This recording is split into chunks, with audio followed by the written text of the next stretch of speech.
Educational policy reforms in Zimbabwe since 1980, foundations for a transformative higher education curriculum. This important article is authored by the following scientists.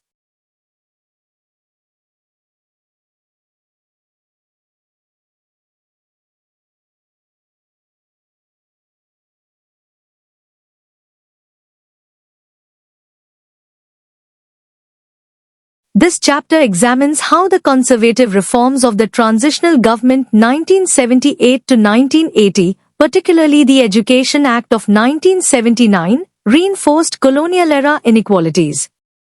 In a move targeted at addressing this imbalance soon after independence, the government embarked on more radical reforms in education. For instance, the Education Act 1987 was targeted at intensifying the provision of education, including the removal of discriminatory practices that were put in place by the colonial government. In the 1990s, the Zimbabwean government reviewed its educational goals guided by the Education Act 1987 as amended in 1996 to support efficient and quality education. This called for the adoption of programs of continuing professional development premised on the drive to move education from an academic approach to a competency-based approach.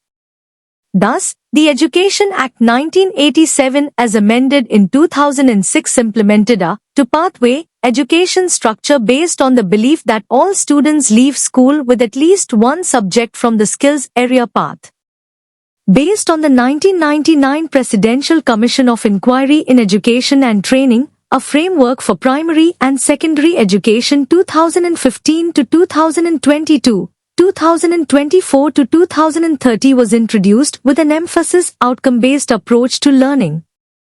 It is imperative to conclude that the colonial regulatory framework and statutory provisions created the glaring inequalities, which have been addressed upon the attainment of independence through various phases geared towards creating a foundation for a transformed higher education guided by the ethos of quality assurance. Introduction. Education in Zimbabwe, as in other developing nations, is regarded as central and critical in the socio-political and economic development of the society. Thus, the development of education has undergone many phases during which crucial policy measures have been taken, reflecting the socio-political ideologies.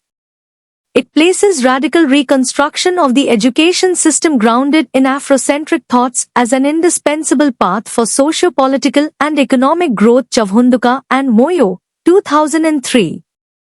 Hence, this chapter explores the progression of the education system through the lens of the Pre-Independence Era Education Act 1979, Post-Independence Era Education Act 1987, Education Act 1987 as amended in 1996, Presidential Commission of Inquiry in Education 1999, Education Act 1987 as amended in 2006, the heritage-based curriculum, and changes in the guiding philosophy.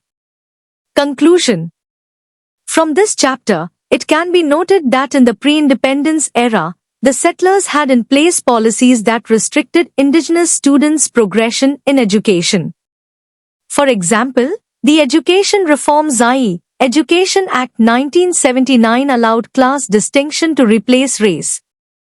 It is against this background that this chapter concludes that significant educational reforms undertaken since independence in 1980 emphasize their role in decolonizing and restructuring the education system to meet national development needs.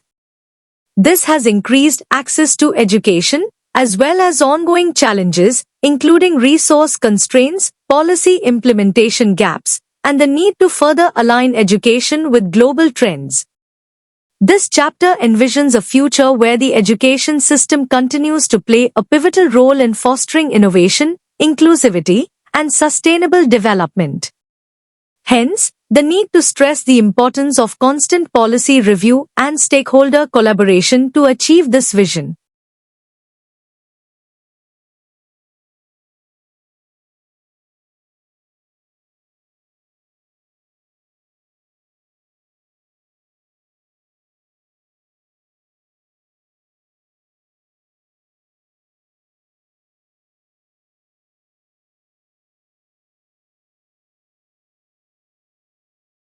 Thank you for watching this video. Please subscribe to our channel to watch more scientific videos.